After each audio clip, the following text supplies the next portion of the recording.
മദ്രാസിന് എത്രയും ഇങ്ങോട്ട് വന്നിട്ട് 3 വർഷം കഴിഞ്ഞു. 3 വർഷം കഴിഞ്ഞു. എത്ര വർഷം താമസിച്ചു മദ്രാസിൽ? മദ്രാസിൽ 37 വർഷം. 37 വർഷം. എന്നിട്ട് പിന്നെ ഇത്രയും വർഷം അവിടെ വന്നിട്ട് എന്തുകൊണ്ടാണ് ഇങ്ങനത്തെ ഒരു കേരളത്തിലേക്ക് തിരിച്ച് മടങ്ങാം? കേരളം എന്ന് പറഞ്ഞാൽ എൻ്റെ നാടല്ലേ. അല്ല, എന്നാലും 37 വർഷം എടുത്തു കേരളത്തിലേക്ക് വരാൻ. ആദ്യം സിനിമ അവിടെ ആയിരുന്നല്ലേ. അതിനൊക്കെ അങ്ങോട്ട് ഇനിയിപ്പൊക്കെ കേരളത്തിലാണല്ലോ അല്ലേ? ഇപ്പം എല്ലാം കേരളത്തിലായില്ലേ. കുറച്ച് കഴിഞ്ഞിട്ട് അമ്പലത്തിലൊക്കെ പോവാം അല്ലേ? പിന്നെന്താ ചേച്ചി 37 വർഷം മദ്രാസിൽ വന്നു പറഞ്ഞു. 3 വർഷം ഇവിടെ. അപ്പോൾ 40 വർഷമായി ഫീൽഡിൽ വന്നിട്ട്. പിന്നെ 40 വർഷമായി അല്ലേ? അപ്പോൾ സിനിമ കിട്ടിയതിന് ശേഷമാണോ മദ്രാസിലേക്ക് പോയത്? അതെ ആണ് അല്ലേ? അന്ന് മലയാള സിനിമ എന്ന് പറയുന്നത് മദ്രാസിലാടോ. അത് ശരി. അന്ന് എടുത്തതും സ്റ്റുഡിയോയ്ക്കുള്ളിലല്ലേ സിനിമ. അതല്ല, എടുത്ത റോളുകൾ ഇതുപോലത്തെ അമ്മ ക്യാരക്ടറായിരുന്നു. എനിക്ക് എത്ര വയസ്സുണ്ടെന്നറിയാമോ? ഞാൻ അമ്മ വേഷം കിട്ടുന്നു. അത് ഊഹിക്കാൻ ചില ഹീറോയിൻസിനേക്കാളും പ്രായം കുറവായിരുന്നു എനിക്ക്. വായിച്ചിട്ടുണ്ട്. പക്ഷെ എനിക്കതുകൊണ്ടൊന്നും ഒരു ചെറുപ്പത്തിൽ ഞാൻ അമ്മ വേഷം കിട്ടിയല്ലോ, അത് ഭാഗ്യമായിട്ടാണ് ഞാൻ സത്യത്തിൽ ഞാനിപ്പോൾ കരുതുന്നത്. കാരണം എനിക്കിപ്പോഴും ഇവിടെ നിന്ന് അഭിനയിക്കാൻ പറ്റുന്നുണ്ടല്ലോ. അതൊരു വലിയൊരു ക്രെഡിറ്റായിട്ടാണ് ഞാൻ കരുതിയത്. അന്നത്തെ എന്നെക്കാളും പ്രായമുള്ളവരുടെ എന്ന് പറഞ്ഞാൽ ഒരുപാട് കൂടുതൽ പ്രായമുള്ളവരുടെയൊക്കെ അമ്മയായിട്ട് അഭിനയിക്കുക എന്ന് പറഞ്ഞാൽ അപ്പോൾ വലിയ ഒരു ചാലഞ്ചായിട്ടാണ് ഞാൻ എടുത്തത്. ഈ ബ്ലാക്ക് ആൻഡ് വൈറ്റ് ആയിരുന്നല്ലോ ആ സമയത്തൊക്കെ. അപ്പോൾ അമ്മ വേഷം കെട്ടുന്ന സമയത്ത് ഭയങ്കര ഡാർക്കാക്കില്ലേ? ഇവിടെ വരച്ച്, കണ്ണിനടിയിൽ വരച്ച്, നെറ്റിയിലൊക്കെ വരച്ച് ഭയങ്കരമായിട്ട് മുടി അന്ന് തുടക്കത്തിലൊക്കെ എന്തെന്ന് വെച്ചാൽ ഹെയർ വൈറ്റ് എന്ന് പറയും, അതടിക്കുക, വിഗും ഇല്ല. ഭയങ്കര പാടായിരുന്നു. പിന്നെ അത് ആലോചിച്ചാൽ എനിക്കിപ്പോൾ ഭയങ്കര അതെങ്ങനെയാണ് അത് ചെയ്തതെന്ന് ഞാൻ ആലോചിക്കും. ചേച്ചി ആദ്യമായിട്ട് നരയിട്ട് അഭിനയിച്ച പടം ഏതാണ്, ഓർക്കുന്നുണ്ടോ?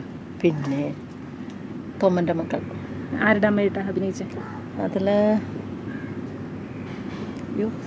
സത്യനും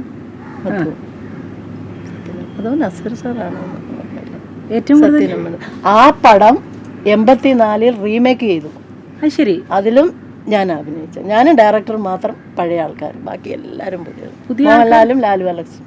ഏതാ പടത്തിന്റെ പേര്? സ്വന്തം എവിടെ ബന്ധം എവിടെ. അത് ശരി.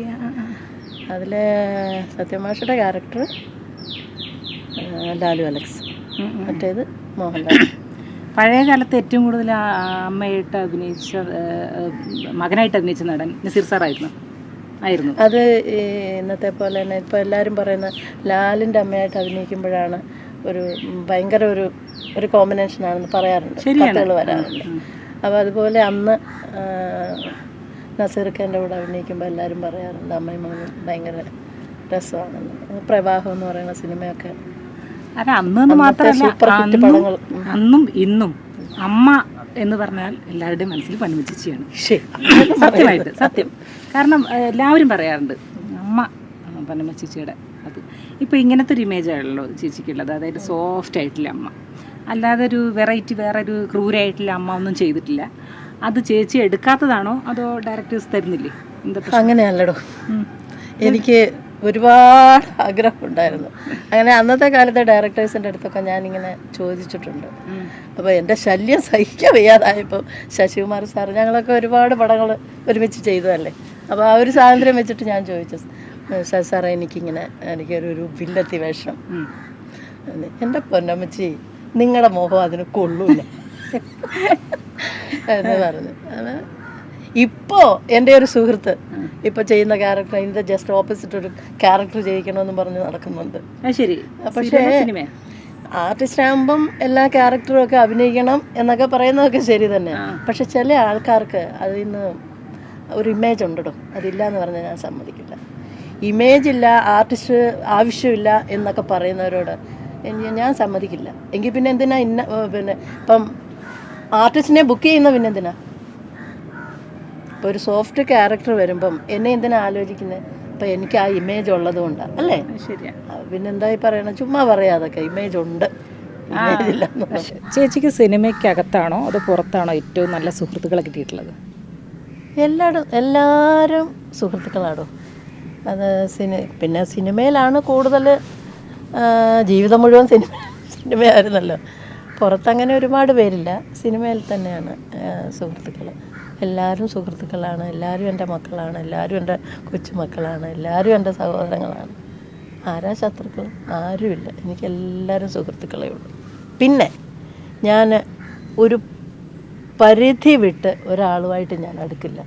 കാരണം എന്താണെന്നറിയാം, എനിക്ക് ആ സ്നേഹം നഷ്ടപ്പെടാൻ ഇഷ്ടമില്ലാത്തത് കൊണ്ടാണ്. പലരും വിചാരിക്കും, പലരും വേറെ വല്ലതും വിചാരിച്ചിരിക്കാം, പക്ഷേ അതുകൊണ്ട് കുഴപ്പമില്ല. എന്ത് വിചാരിച്ചാലും എനിക്ക് കുഴപ്പമില്ല. ഒരിക്കൽ പരിചയപ്പെട്ട ആ സ്നേഹബന്ധം ഇന്നും നിലനിൽക്കണമെന്ന് ആഗ്രഹിക്കുന്ന ആളാണ് ഞാൻ. പിന്നെ ഒരുപാട് അങ്ങ് അടുത്ത് കഴിയുമ്പം നിസ്സാര കാര്യത്തിന് പിണങ്ങൂലേ? അപ്പോൾ അങ്ങനെ പിണങ്ങാൻ എനിക്കിഷ്ടമല്ല. അതുകൊണ്ട് ഞാനൊരു മാർജിൻ വയ്ക്കും. ശരിയാണ്. നമ്മളെത്ര വർഷമായി പരിചയമായിട്ട്? എന്തെങ്കിലും ഒരു തരത്തിലുള്ള ഒരു വ്യത്യാസം എൻ്റെ പെരുമാറ്റത്തിലോ എന്തെങ്കിലും തനിക്ക് തോന്നിയിട്ടുണ്ടായിട്ടില്ല. എൻ്റെ ജീവിതകാലം മുഴുവൻ അങ്ങനെ തന്നെ എല്ലാവരും പറഞ്ഞിട്ടുള്ളൂ. എനിക്ക് എല്ലാവരോടും ഇഷ്ടമാണ്, എല്ലാവരോടും ഇഷ്ടമാണ്, ഇഷ്ടപ്പെടുന്നില്ല. ചേച്ചി, എൻ്റെ മനസ്സിൽ ഏറ്റവും വലിയൊരു ആഗ്രഹമായിരുന്നു ഇങ്ങനെ ഇതുപോലെ പുഴയോരത്തൊരു വീട് എന്നുള്ളത്. കാരണം കുട്ടിക്കാലത്തെ പുഴ എന്ന് പറഞ്ഞാൽ എനിക്ക് ഭയങ്കര ഇഷ്ടമാണ്. വീട് വാങ്ങിയില്ലേ? ഞാൻ വാങ്ങിച്ചു, പക്ഷേ ഇതുപോലത്തെ സ്ഥലത്തല്ല. അത് ഇങ്ങോട്ട് വാ. എനിക്ക് എന്തായാലും ഇവിടെ ഒക്കെ ഇഷ്ടമായി, ഭയങ്കര ഇഷ്ടമായി. ഞാൻ ഈ പുഴയല്ല, അപ്പുറത്ത് പറവൂർ റോഡിലെ പുഴയുടെ തീരത്താണ് കുറച്ച് സ്ഥലം വാങ്ങിയിട്ടുണ്ട്. നല്ല സ്ഥലം, അതൊന്ന് കാണാം. ധൃതിയില്ലല്ലോ? ഒരു ധൃതിയില്ല. പിന്നെ ശിവരാത്രിയൊക്കെ നടക്കില്ലേ മണപ്പുറം? പിന്നെ അവിടെയും പോവാം. ശിവന്റെ അമ്പലം പോവാം.